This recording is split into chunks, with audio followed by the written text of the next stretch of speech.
AI mirror company called Swan AI, I believe. And at first I'm like, what is this? Swan Beauty.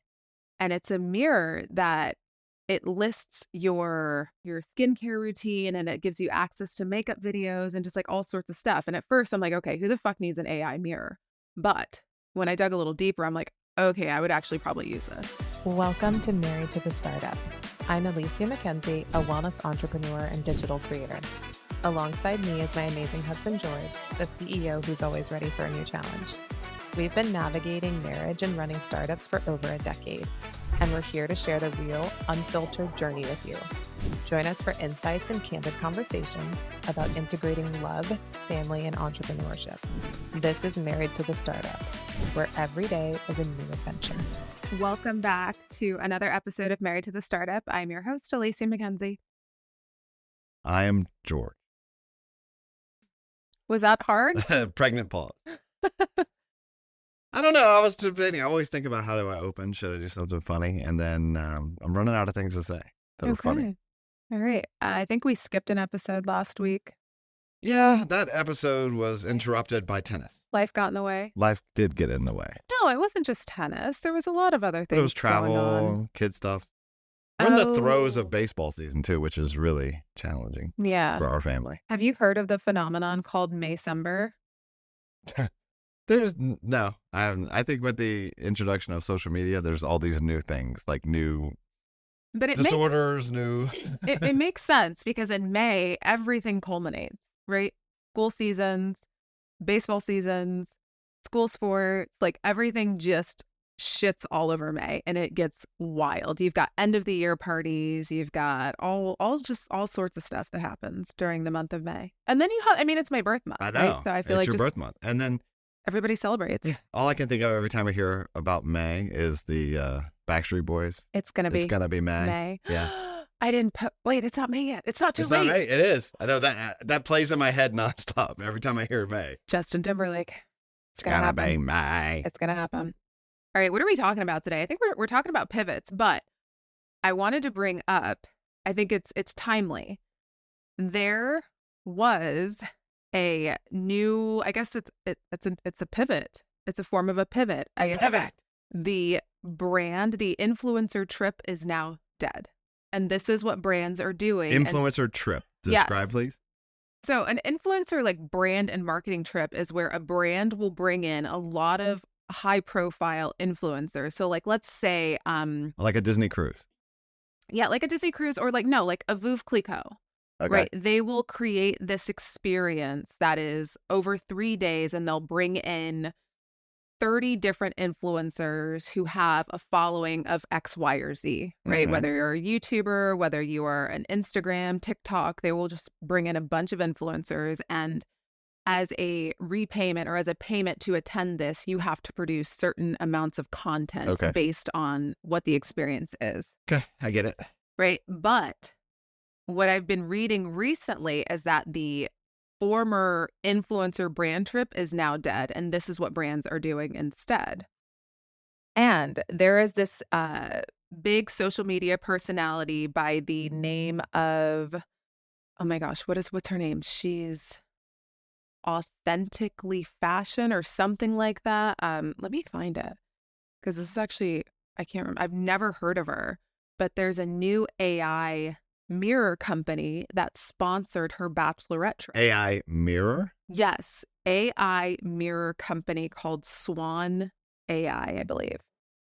And at first I'm like, what is this? Swan Beauty. And it's a mirror that it lists your skincare routine and it gives you access to makeup videos and just like all sorts of stuff. And at first I'm like, okay, who the fuck needs an AI mirror? But when I dug a little deeper, I'm like, okay, I would actually probably use this, right? But they sponsored her entire bachelorette party from the private jet that they flew on to St. Bart's, to the suite, to the bags, to everything. And in return, inside the deal, her handle's Acquired Style. She's got about 1 million followers and she's a hustler. Like she didn't start during the pandemic. She started recently. She posts hair videos, but she's really consistent and has been able to grow an audience of over 1 million followers. Okay. on Instagram, and then I think she has more than that on TikTok. But the deliverables was 15 plus posts, 7 guests with gifted mirrors, and 0 posting requirements for the mirrors. They just had to create the content and tag the brand, right? And Swan is a new AI-powered beauty mirror at $795, right? And the app is $94 a year. But the results from this branded trip, they grew a 19.9 million in brand impressions on TikTok and Instagram. Website sessions are up 520% in the last week since the trip happened. 2,700 Google searches, up 2,700% in Google searches. And then the app downloads are up 4,000% week over week. Okay. Right. And then Swan's app subscription signups rose to up 1,900%, and the platform hit 27,000 users by April 25th. Right. This is a brand new app and brand. Interesting. And I think it just shows that these new companies are evolving from the old fashioned, let's try to get our product into as many hands as possible. No, let's go big on one person. Right. Yeah, I think it's focused ad spend, basically. It's taking it from I'm going to pay for Google search to I'm going to spend all my marketing budget on this one person, one trip, one experience. And that's where I'm going to place my bet, and hopefully it pays off. Absolutely. And I mean, I think it has. The amount of eyeballs. I have some questions about this AI mirror, though. Right? Like, what does it actually do again? So when you look at it, first, it's a big mirror. It's not like a little. It's a mirror. So it is, I would say it's about 36 inches tall. Okay, so it's a mirror with a camera. It's a mirror with a camera, and it posts, or it'll show you. It's really hard to explain, but like you have to see it. I'll show you the videos behind it. She did a lot of like so I'm BTS. I guess I'm always worried about companies that are just creating a product that nobody needs. Well, no, not just that, but it's all they are is a wrapper on an LLM. Like, I'm sure a lot of people have used it. I've actually used ChatGPT. You can take a picture of yourself in the mirror and say, "Hey, does this outfit work?" And then it'll say, "Oh no, I wish you should have black pants with this, or not blue pants. They should be black. And now the jacket appears to be this, and this is great for a business casual. Is the event you're going to tonight business casual, or is it dress?" And then it'll help. And then you can like give it pictures of your closet, and it'll tell you stuff to wear. Okay. Like, how is that? Because at the end of the day, I'm sure this mirror is using OpenAI or Gemini or Claude or one of these LLMs. Yeah. So why do I need this mirror? Why can't I just take a picture of myself with my phone and get the same output? The way it's presented is really unique in my opinion. Maybe. I mean, it could just be it's a function of convenience. Like all of it's prepackaged. Mm-hmm. And it gives it to you through the app immediately. Yeah. You don't have to ask questions or do all this other back and forth. And what I would personally use it for, I love the thought of being able to pull the makeup tutorial. Like, oh, you want to do like a smoky eye, but you suck at it? Here's a video that will tell you exactly how to do it step by step. And it is broadcasted to you while you were looking in the mirror. Okay. It's a really unique product. I mean, I'm like, I might actually go buy this product, right? So it's working. Okay. Yeah, the marketing is working. The marketing is working. And I think what you said is really interesting because they took their whole marketing budget and threw it into this one brand trip. And there were 20 girls or 20-ish women in the bachelorette party, and just look at the amount of content they got. And it wasn't forced content. I think that's the difference, right? These influencers, these old school influencer trips, it's just felt like a bunch of forced content. Like, no, this was 50 people all doing the same reel. Beside each other. And like, I'm not going to watch that. I don't give a shit. Right. But looking at this bachelorette party, I'm like, oh, look at that PJ. That was really cool. Yeah. Right. And like, oh, look at the villa at St. Bart's. Like, oh, I would stay there. Right. Like, so it worked because it was real. Yeah. Okay. Right. But then it got a lot of backlash. So like, oh, look how out of touch this is. Blah, blah, blah, whatever. So it's UGC just at another level. Yeah. Okay. Yeah. Which, I mean, thinking about pivots, if you were the head of brand and marketing, I mean, I think the old rules don't apply anymore. Yeah, I'm not a marketing person, but how that industry has transformed over the last couple decades. It went from print media to television media and radio to internet and Google keyword search stuff, and then SEO, and then it went to like influencers, and now it's transforming again into kind of these UGC things. Yeah. It's interesting. I mean, so as a marketer, you got to kind of pivot how you do things, and I think that's in today's world with AI and how fast things are changing, that pivot is like a skill set. It's no longer this thing you agonize over. It's got to be a skill set you have. Yeah. It's where failing fast really comes in to play here, right? Like, Yeah. And there's been a lot of famous, and I think that's where people often get misled, or they feel like, oh, it's a Silicon Valley moment, right? And remember Silicon Valley, the show, it's when he's out there like testing new things for the product, like we're pivoting, and he's like, oh, what would you feel about an application that did this? Oh, what would you feel? And he's trying to figure out where to go. And I think that's a little out there. It's kind of just, pushing the boundary of comedy. But, nowadays with AI, it could transform your whole business model in a week or in one release. And you kind of got to be able to be smart enough to use the data that's coming in. And, a lot of it's challenging because you get wed to the idea. And it's like that in life and business everywhere. You sit around, ideating, and you come up with a business plan and a strategy, and maybe it's a product, and you spend so much time and effort to get this thing launched and birthed and running out there. And it's hard sometimes to look at it objectively and say, okay, I made a lot of assumptions when I created this business plan and the strategy, and now I've gotten some data back that kind of validate or invalidate some of my assumptions. And then with this new information, I have to then choose, do I continue down the same path or do I make a pivot? And there's been famous pivots in the world, like Slack. Almost everybody uses it today, but it started out as a gaming company and then transformed into what it is today because the gaming company part fell. I actually didn't know that. Yeah. So there's a lot of these that have happened over the years, and a lot of technology companies do that because you end up finding the gem inside of the thing you built, which you didn't think was the gem when you started. Do you think the inability to pivot is generational? It's generational some, and it's just personality types. Like some people they get emotionally invested, and that's the hard part. When you're emotionally invested in something, it's very hard to challenge those truths and say, okay, now. Do you think that's where my touch of autism helps?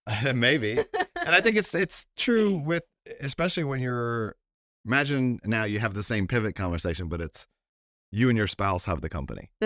And your spouse, this was her or his idea, and it's their brainchild, and you're the other part in the business, and you say, hey, the market is telling us we need to pivot to X. And then having that conversation with your spouse and being able to tell them that, hey, it's not your idea is bad. It's just the market has changed, or things have changed, and now we need to change with it.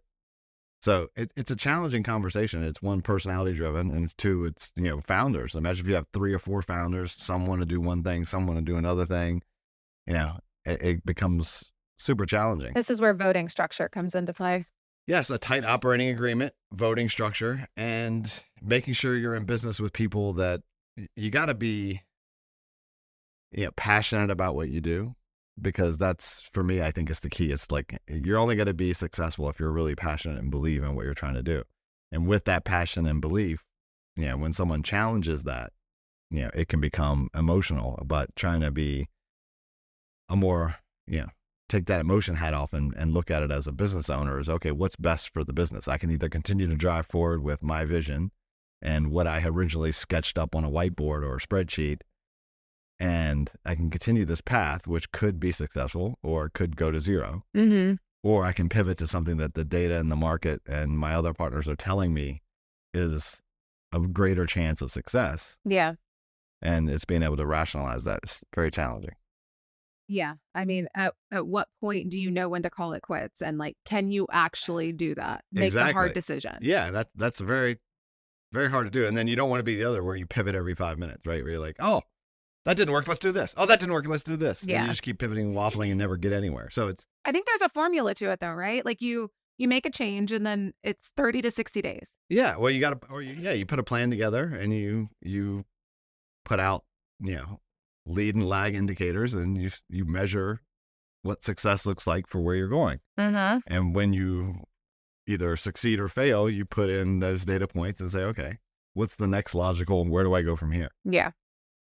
And, a lot of companies now, you need to start doing that of, okay, what are the indicators that are going to tell me my path is working or not working? Because AI is disrupting almost every industry. I mean, I know I was talking about it with you beforehand, and I talked about it with my friends, like when we started S2, we were doing this offensive platform. And S2 was company number 2. Yeah. Yes. And we were doing this offensive platform, and we were building our own internal capabilities. And then there was another company that had a similar capability set, wasn't really doing the offensive work, but it was helping with reporting and stuff for pen testers, because most pen testers hated writing the reports and making sure that the remediation steps and everything was documented properly, and that you gave a good report to executives and then also to technical people. So there was a way that this other software came out to help with that, right? And it was really around standardized reporting, having multiple pen testers contribute to the same report in real time, and then being able to publish that quick and reuse parts of it. And they got funding, and a lot of these companies got funding and started down that path. And now you look at that, and I'm like, with Mythos, or even the things that general AI can do now, you just create an AI agent that could do all of that for you. Yeah. Right? You don't need the SaaS platform to do this anymore. You could just do that yourself. Like, it can sit on the side, co-pilot, or even do the offensive work today and spit it out. And we were kind of spitballing that the other day, is that, the platform that we were building, even as early as 3 years ago or 2 years ago when we left, we could rebuild that platform today from scratch in probably a week. Isn't that wild? Yeah. And and that would just get to feature parity in about a week. And there's so much more we could add in another week to make it even better. Yeah. But you're like, it's all just wrappers on top of those large language models. And I think that's probably where it's can you exist in that ecosystem without the language model just eating you? Yeah. Is OpenAI still a nonprofit? Well, they're going to court now about it. Yeah, it's going to be an interesting race here, but I think that's where companies need to have those conversations and the pivot story. And I think it was poignant for me when we were talking about pivots. It's interesting that it's a challenge for businesses because the landscape is changing so fast, and it's also, a challenge for people and for kids. And it's that, how do I, like we've talked about on previous episodes, like, hey, when I sold the company, or you sell a company, you have to pivot from being a CEO and working every day and grinding it out and a bootstrap founder to, unemployed. Yeah. And how do you make that pivot career-wise without losing who you are?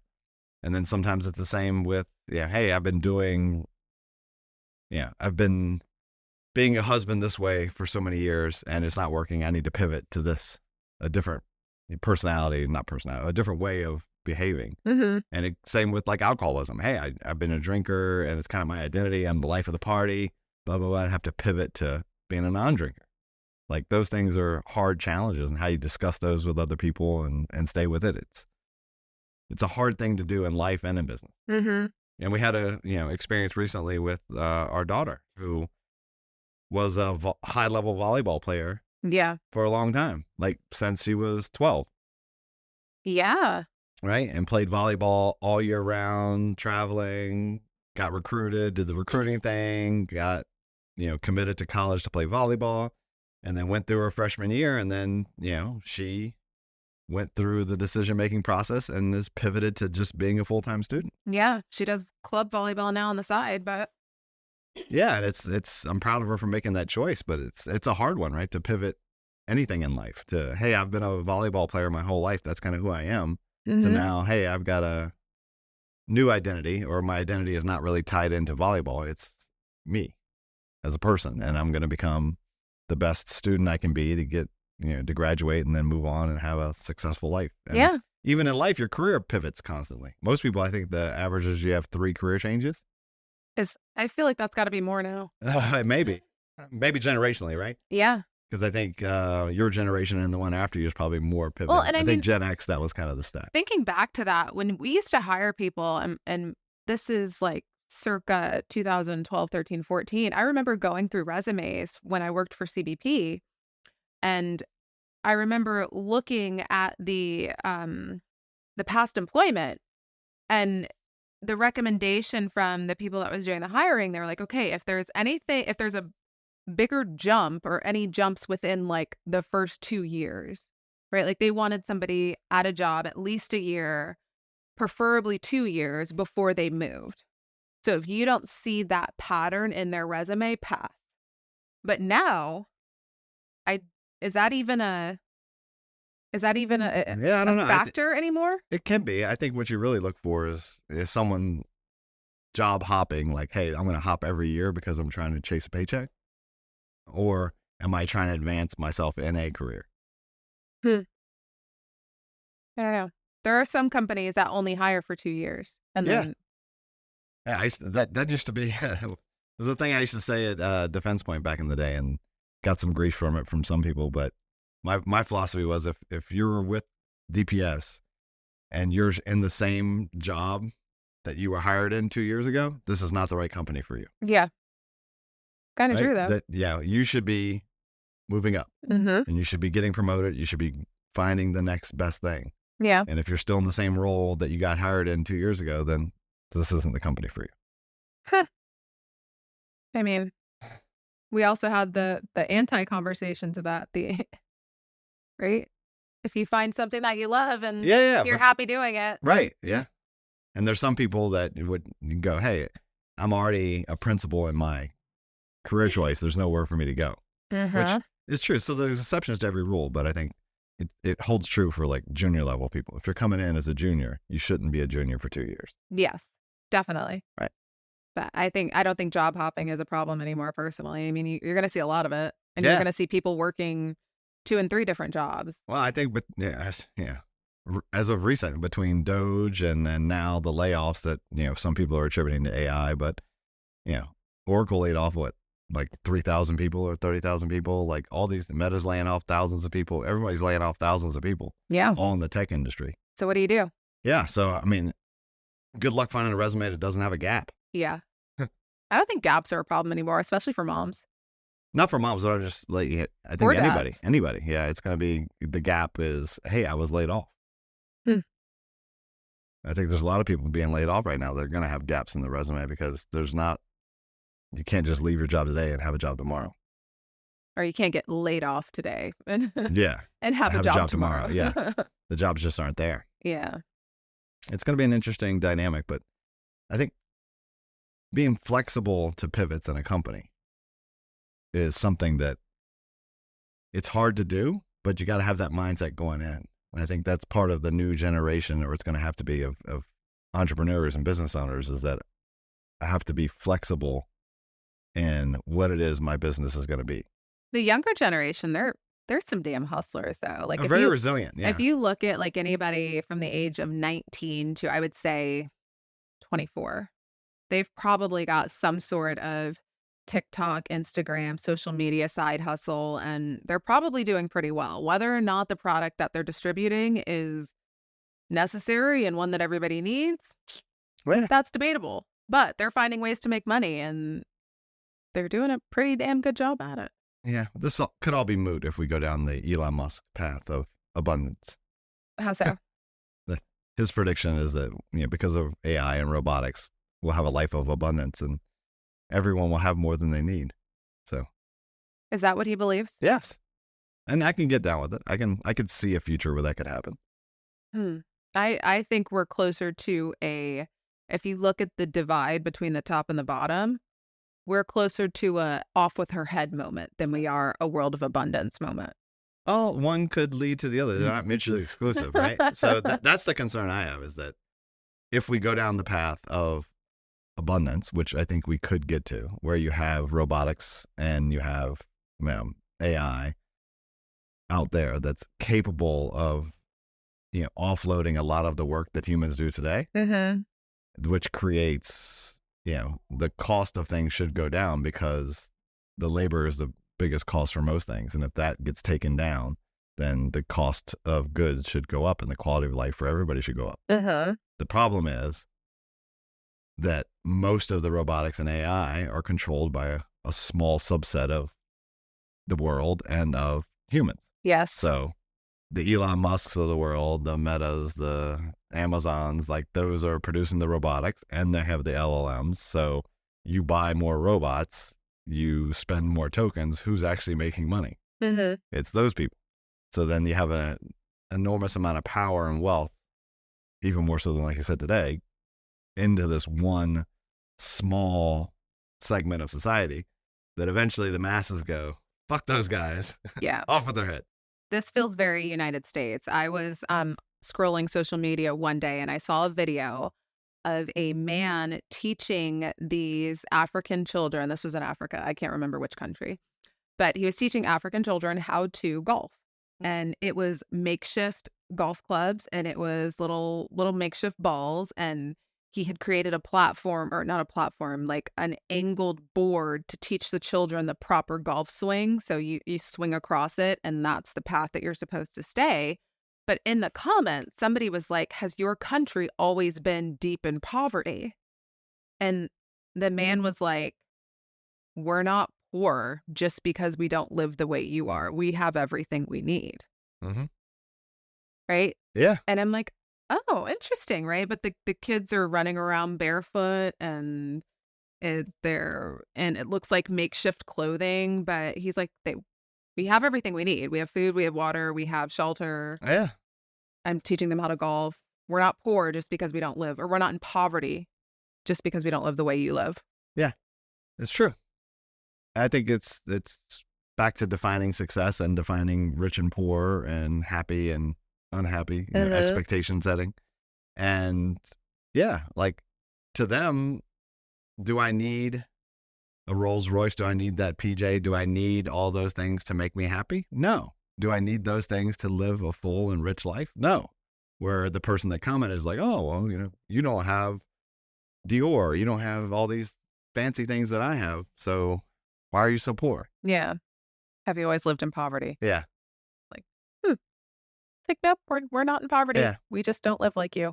Exactly. And I think that's one of so you may not remember this. We were, it's real rich, but we were in a hotel at the Four Seasons in Orlando, and we were signing the mortgage for our vacation property. Yes. Remember that? Yes, I do. And we're sitting in there, and there was the mortgage guy came to us, and we were signing the paper, and there was another guy, the notary was there, and we were talking, and we talked about, hey, we have, we have 5 kids, and we were getting ready to go on a cruise with the baby, right? And we were talking, and then it got around to, wealth and all these things, and and he said, well, he goes, I think the one guy said, well, you guys are living a rich life. You guys are rich.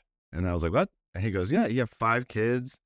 You have, all the kids are at home. Your mother-in-law lives with you. You have this great environment. You guys are wealthy. Yeah. And then it was the wealth and richness being the life that you have, that full life of having children, having a spouse that you love, having people in your home, and it being a vibrant environment, that is truly being rich. Absolutely. Right. And I think that comment stuck with us. Like, I think sometimes we go down the path and we define rich and wealth in ways of monetary value versus quality of life and what is important. So I always thought that was a great comment and it stuck with me. Yeah. One of my highest performing reels on social media was, it was a picture of one of our kids from behind, and he was tying a shoe. And it was taking forever, right? Because he was just learning how to tie a shoe. And we had a practice to get to. I don't know if it was like tennis or something, but we had to be there.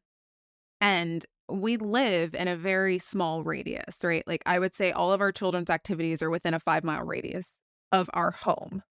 And the caption, or the on-screen wording was, I'm rich because my son can take as long as he wants to tie a shoe, and maybe we'll be a few minutes late for tennis, right? Like, it's that moment where we don't have to rush around, and I don't have to be like, oh, hurry up, get out the door. Like, we're going to be late in traffic and like all this stuff. It's choosing to, okay, maybe we're not going to do the activity that's 50 minutes away where I have to cross the beltway and all this other stuff. It's just being able to make those choices of slowing it down a little bit, and rich because I have the ability to choose that. Yeah. I'm poor because I have anxiety. That would drive me crazy. Like, hurry, we gotta go. Come on. We gotta go. We're gonna be late. And if you're late, so what? I know. It's the anxiety part. Yeah. I know. It's hard. I think they make Life is hard. stuff for that. They do, and I'm probably gonna medicate. I self-medicate all the time. Huh. Like, oh, we're gonna be late, and what's gonna happen? I don't know. What- My brain's just freaks out. One of our Like kids, the alarm in my head is just going off. You're late. our 14-year-old overslept. The bus comes at 7:35, and it was 7:30, and she was still in bed. Mm-hmm. Right. And when she got in the car, she's like shaking, and I'm like, oh my God, what is wrong with you? And she's like, I'm so late. Like, and I'm like, and it's like, we're 3 cars behind the bus. Calm down. Oh, hi, Olive. Does she want to be on the episode? Hi, baby. Come here, girl. Come on. You can sit with me. So what else important happened this week? Oh, Fitzgerald. Yeah. Our baby got his little ball snipped. Oh, he's all neutered. Where He's is he? neutered. He's in here a somewhere. cone. He's sad. We don't have chickens anymore. We took It's like them. the smallest cone ever. It's so cute. We did take the chickens back. I think that's an update that we didn't. Yeah. So we had our chickens. They got really big really fast. Yeah. I mean, they went from these little chicks that we could put in. It was funny. I thought about it when we came home. So when we got the chicks, they put 6 of with 4 of them in this little like to-go container. It looked like a chicken box, like what you would get fried chicken in. Right? It's like a KFC take-home box. It did. It definitely did. And they all fit in there. And then by the time we brought them back, we had to put them in like a large Amazon box. Yeah. Like they were real size chickens. They were massive. And that was like 3 weeks. Yeah. It's crazy how big they got, how fast. Yeah. But they're no longer here. They were living in the office for a while, and the amount of feathers and dust and Yeah, it's the dust because I think they like to dig. dig her, and I think that's how they bathe. They put the stuff on their feathers, Yeah. and they were like it was a coating of dust everywhere. Fitzgerald had a field day with them. He did love chasing them. I didn't realize that Yorkies ate chicken for dinner. He loved it. It's that instinct. Can't get it out of him. I think we did. We snipped it out of him yesterday. Too soon. All right. Anything else? Any other major pivot that you've made? No, I'm in the middle of a pivot right now. What are we pivoting to? I don't know. I haven't figured that out yet. You know, I hate that word, right? What? Pivot. All I think, and for the older people listening, like all I can think of is the Friends episode when, Chandler. no, Chandler wasn't screaming. It was Ross was Ross. screaming it, but they were moving the couch up the stairwell, Yeah. and he wanted them to turn the couch, so he would be like, pivot, and they No. couldn't actually turn it. That's great. That phrase really became overused during COVID, and I cannot stand it now. Like, God. Yeah. Can we rebrand it? I don't know. Maybe that's the rebrand. Is the rebrand? No. I think rebrand goes to the larger scale of marketing and I don't know. I don't think there's a better word for it. Re-envision. I don't know. No. Maybe someone can put it in the comments. A better term for pivot. Good job, See? babe. Yes. Way to That's engage. a win. Engaged. Way to engage. Smash that like button. All right. We're done. We'll I be have no back idea next- what that means. Thank you for tuning in to Married to the Startup. We hope you enjoyed today's episode. If you did, please take a moment to like, rate, and subscribe to our podcast. Your support helps us reach more people and keeps the conversation going. If you have any questions or topics you'd like us to cover, drop me a message. I love hearing from you guys. Until next time.